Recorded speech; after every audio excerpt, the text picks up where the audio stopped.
Okay, so it's finally time to go into the banner. We've got LL Pikkon Super Gogeta, their actual kit, the full kit now, and we're gonna go into that in this video. But we're also gonna do a should you summon, whether I think it's worth it for you to summon on the Pikkon Super Gogeta unit. Also, given that there's no other units on this banner, there is an EX Metal Cooler, but it's an EX, so we're not even gonna go into evaluating them. And on top of the fact we don't have their kit, so I wouldn't even bother regardless. This video might be a bit longer because I'm gonna do a kit breakdown. I don't usually do kit breakdowns, but we didn't get the kit initially, so yeah, let's get into this video. Right, so we're gonna be getting into Pikkon Super Gogeta. I believe they split into two, so they've got Pikkon's kit, then we have to go into Gogeta's kit. So it's like two kits in one in a sense, because they're a revival unit. There shouldn't be major differences, but there are some things that I really do want to point out. So first thing we gotta go into is just the general build of the unit. So you can see Pikkon's green. Also want to point out their defense type. Here are the tags, all of the tags you should know, and the episodes obviously sagas from the movies. The main ability, the main thing you want to point out is the fact that he draws a special arts card. So I believe that's a green card, which is actually just the main thing to note. Special arts, it'd be special move if it's a blue card, but someone fact check me on that. And then on top of that, we've also got this bit here that really just shortens his own sub counts. So if you switch him out, instead of it being a normal 10, he would actually come back in earlier at 8. So that's very useful considering he's the revival unit. You'd want to actually be able to do that so you can actually bring him back in and make him lose his revival over any other unit on your team. Also, just the extra factors of ki and damage inflicted. There's a lot of damage inflicted in this kit, so you want to keep that in mind. Here, Z ability 3 will not only buff Saiyan parties but fusion warriors, so you only get fusion warriors as Z ability 3. And there you also get a 2% special move damage and a strike and blast defense, which is what's in his Z abilities, which is kind of it's not really what you want, but he's a defense type, so we can't expect much from that. So if you really want to get the fusion warrior section, you gotta get him to 6 stars, just to point that out. The strike arts doesn't do anything. The blast arts, you get 10 ki. The blue card here, special move, right, you're able to just get special move damage, of course, and then you actually make sure that enemies can't switch up for free time accounts, so that's actually useful. The green card here, you destroy one of their cards and actually draw one of your cards. So you get a random card, but you destroy only one of their strike cards. So if they got a blast, they'd have to use a blast, or like they would lose the strike, one of their strikes in the deck. You also just get a unique gauge charge, which is something that I'm going to point out earlier because this is actually very useful.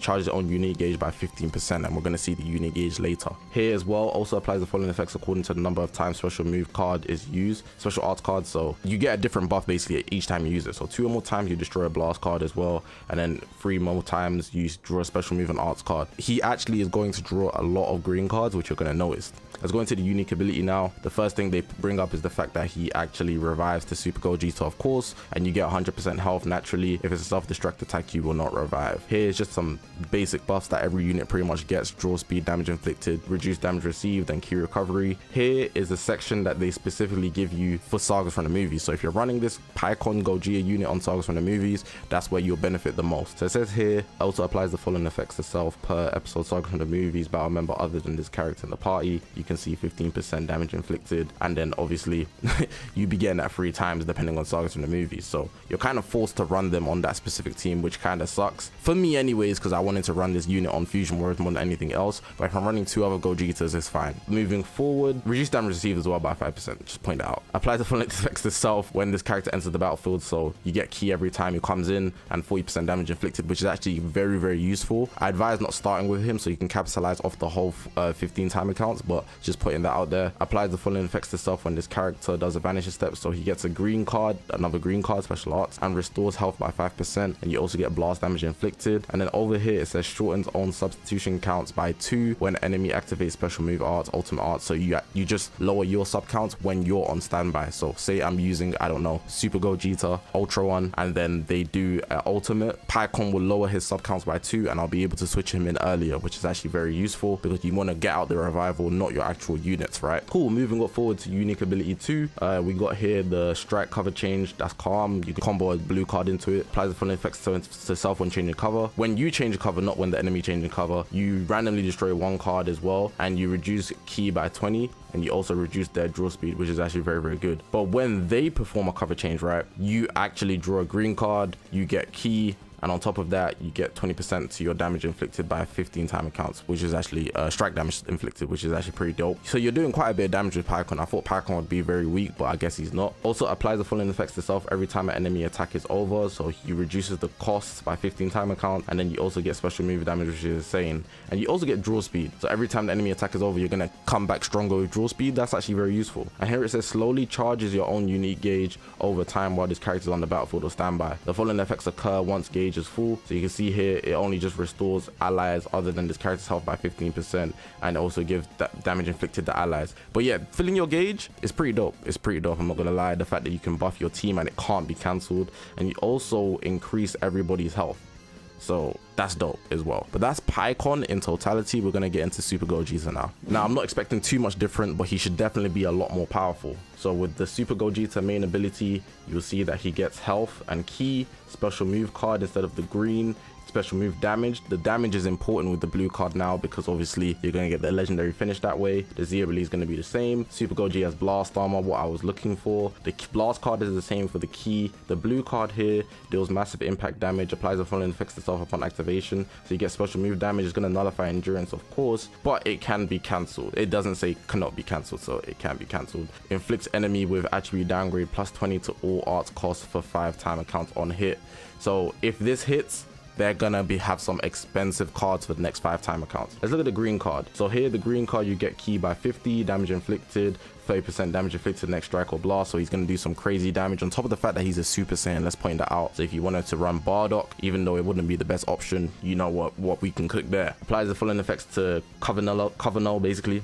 Pretty dope. 10 time accounts, easy access as well, looking like Ultra Super Gogeta. Cancels on attribute downgrade and abnormal conditions, and over here the same thing for 30 time accounts, nullifies attribute downgrade. So that's pretty much dope, but this one's only once, so yeah, but it's 30 time accounts. That's a very long time if you want to dodge any like paralyzers or stuff like that. Unique ability. So here we got to look at the buffs. The buffs are all the same, but what's dope is once you revive, you are basically type neutral in terms of damage you receive for 30 time accounts. That's a big amount of time, I'm not going to lie, and that will help you actually survive against anybody that's attacking you, specifically purples. Applies the following effects to self every time this character uses a strike card. So he gets a buff every time he uses a strike card for his blue card and strike damage. So melee is going to be the way it's looking. Applies the following, the same thing for blast. So he's just an all-rounder. Super Gogeta is really him, I guess so.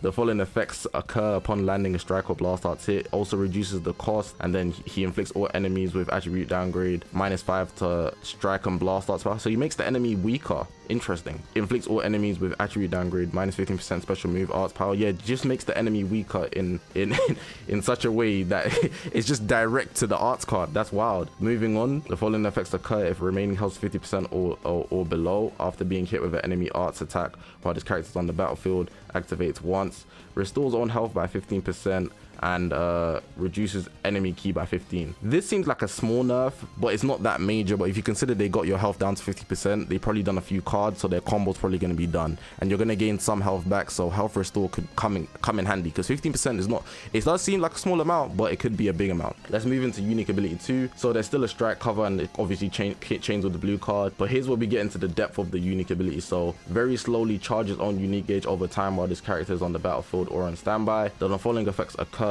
once the unique gauge is full or upon revival if it is already full. So you get these major buffs: 50% damage inflicted, special move becomes cheap, you get draw speed for eternity basically, inflicts all enemies attribute downgrade, health restoration. It doesn't seem like it can refill. It's like a one-time fill and then you're at your peak, which is not bad to be honest, but it's not a consistent thing that you'd be able to benefit off. All of these buffs that happen to the enemy, they can be cancelled, but it's going to be an inconvenience for a certain amount of time until they can cancel it, of course. And then here, apply the following effects to self if there are 2 defeated battle members when the character enters the battlefield or upon revival. So even more special move damage, -5 strike or blast arts cost, applies buff effect, nullifies enemy special move actions, or cover null basically, for 10 time accounts. He's a good last stand unit as well, and that's pretty much it to be honest, but I don't feel like this was as great as it could have been, but I'll get into that right now. So now we got to talk about what I think about Pikkon / Super Gogeta. I really feel they're not as offensive as they could be. They're going to be really big hitters though. They're going to do a lot of damage. I'll tell you that for sure. The blue card damage from Super Gogeta. Super Gogeta is going to be a great last stand unit, but they're not really a unit that you can heavily bank on. I didn't see anything about gauge recovery or anything like that. It's really just going to be, if they hit you, it's going to take you out. That's what I'm seeing. I don't see them really lasting that long, but maybe that's just me. They're not a bad unit, but I think the revival is the biggest thing about them. They have 2 lives and they won't be able to go down pretty easy. So I want to point that out for sure. Super Gogeta is obviously better than the Pikkon, but the revival layer is what makes Pikkon great. So even if you are dealing with only Pikkon's still going to be a problem. He's not exactly insane, but the blue card will be able to one-shot people either way very, very fast. And Pikkon's really there to really build up the gauge faster. So that's essentially how I see the unit. You're meant to use Pikkon to build up the opportunity to make Super Gogeta the GOAT. That's it's just that. It's just simple as that. But even then, Super Gogeta, I don't know if he's going to be that great. The blast armor is good, of course. Blue card's good as course, but outside of that, I don't see anything that grave to really just be worried about. I would also point out the fact that he does have type neutral on damage received, but not really anywhere else. So yeah, I think that's pretty much everything that I have to say about the kit. Now, of course, the simple answer whether I think you should summon or not. Actually reading the kit, it's not that gas, you know. It's not that. This is probably one of the weakest Gogetas we've got for the times as well, especially because time has moved forward. This Pikkon Gogeta unit, because it's a revival, I think they kind of nerfed them, but the blue card I'm very, very cautious about. It's going to do crazy damage. I already see it. But is that it? It's kind of like you dodge that, you're good. You know, you switch in a purple, you might be fine. So do I really think it's worth summoning for the majority of people? I don't. I generally don't think it's worth summoning for. I think a lot of people will be very fine just skipping the banner completely. I think a lot of people won't need this unit high stars or at all. I feel like if you have like an orange Piccolo high stars, you won't need this unit either. But the damage is going to be surprising people, and simply because it's a Super Gogeta, a lot of people will summon. So if you ask me if I think you should summon, I'd honestly straight up say no. I don't feel like you need this unit. I feel like he's going to do major blue card damage. He's going to do good on the movies party, but that's it. If you're not interested in the movies, outside of that, he's really might just hold you back. Outside of the fact that he's going to be on boost and the revival factor. In terms of longevity, I'm not too sure how they're going to live out, but of course I'm still very aware of the fact they're going to do quite big damage. I think that's a given. The damage is going to be quite absurd. A lot of people are going to be like, ooh, like shaking up for real. But of course, damage dies out over time, people get power crept, and there's going to be festival units coming out very, very soon. So you got to weigh out all the factors. I think I'll split it up even further and just do a no section, then I'll do a yes section. So this would be the no section. If you don't want to summon, here's reasons not to summon. Pretty much the unit is going to be stuck on movies, especially post boost, so you should think about that. If you have Orange Piccolo on movies, you might not want to use this unit because Orange Piccolo is already like serving the similar purpose. This unit is really just a blue card damage merchant from what I could see, but Super Gogeta has blast armor and will be a good last stand unit for sure, but it seems that way anyways. And the festival is literally around the corner. You don't want to summon on a unit then be disappointed when the festival is right there. Really need to point that out. Also want to point out the fact that you've probably been summoning on previous stuff, so like Janemba, the rerun banners, you won't have a lot of chrono crystals anyways, so if you're summoning, you won't be going deep and the odds of you getting the unit are already low, so you might be better off saving to actually benefit more in the festival. Reasons to summon now. A good reason to summon is the simple fact that you run movies. This team, movies as a whole, will eat off this unit. I'm not going to lie. Having a defensive type unit, but at the same time one that can do crazy damage, this unit is all of that. So if you really want a unit that can actually just nuke people, but at the same time take a hit, be that extra layer of protection on your team, Pikkon Gogeta will be that unit for you 100%. That's pretty much the main reason I could see for you summoning for this unit. Outside of that, unless you plan to skip half of the festival, if you plan to skip half of the festival basically, then summoning on this unit is fair. But outside of that, there's not much reasons to summon on this unit besides from the fact that Super Gogeta and you just want the Super Gogeta unit. That's really just hype beast summoning, and that's fine. Play the game how you want to play the game. That's how I advise you to play the game anyways. I mean, yeah, that's all I've got to say for this video, man. Pretty much outside of that, just good luck on your summons if you're summoning. Otherwise, keep saving. I had to keep it real for this video because I know I've been gassing it up, but for the should you summons, I'm very, very realistic about the matter. I don't go too deep into just glazing because that's misleading. Let me know whether you're going to summon or not. Let me know what you think about the kit. I think the kit is non-toxic, and that's pretty much much the best way I could say about this unit. High damage, not too crazy, keeping it safe, but if you can do the damage, it's gonna hurt. Press the subscribe button, man. We're on this grind to 100k subscribers. Appreciate you guys for watching. My name is Zakashi, guys, and I'll see you guys in the next one, man.